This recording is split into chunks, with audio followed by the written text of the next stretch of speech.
Polisi jelaskan alasan pemilik kambing jadi tersangka tewasnya pencuri diserang. Kasus seorang peternak kambing diserang, Banten ditetapkan menjadi tersangka karena menusuk pencuri yang hendak mengambil hewan peliharaannya menjadi perhatian publik.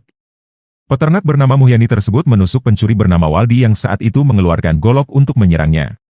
Waldi yang terkena tusukan gunting akhirnya ditemukan tewas di tengah sawah. Sementara pencuri lainnya kabur. Setelah melalui proses penyelidikan dan penyidikan yang cukup panjang, penyidik akhirnya menetapkan Muhyani sebagai tersangka. Berkas perkara kasus penganiayaan itu pun sudah diserahkan penyidik kepada jaksa. Setelah ramai diperbincangkan, Kapolresta Serang Kota Kombes Pol Sofwan Hermanto akhirnya menjelaskan alasan pihaknya menetapkan Muhyani sebagai tersangka. Dalam kasus penganiayaan ini, menurut Sofyan, penyidik sudah memeriksa 8 saksi, termasuk ahli pidana. Berdasarkan keterangan ahli pidana, perbuatan Muhyani menusuk pencuri kambing dinilai bukan sebagai upaya membela diri atau terancam keselamatannya. Menurut ahli pidana bahwa kondisi terdesak, kondisi overmatch ini bisa dikategorikan untuk membela diri. Dalam arti bisa dipertimbangkan kondisinya, kata Sofwan kepada wartawan di Mapolresta Serang Kota, Rabu, 13 Desember 2023.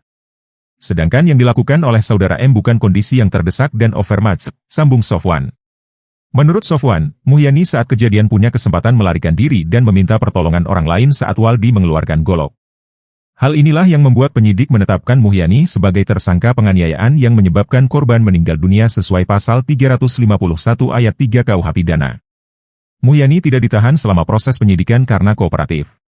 Yang bersangkutan ada itikat baik, dalam arti setiap Senin dan Kamis hadir di kepolisian untuk wajib lapor dan dibuktikan dengan adanya tanda tangan kehadiran, ujar Sofwan. Alumnus Akpol 1999 ini menambahkan, penyidik telah menangani perkara ini sudah sesuai aturan yang mengacu pada KUHP, Peraturan Kapolri atau Perkap, dan 3 asas hukum yakni asas kemanfaatan, keadilan, dan kepastian. Proses yang kita tempuh secara prosedural dari mulai tahapan penyelidikan, penyidikan, hingga kami limpahkan ke kejaksaan untuk dituntut.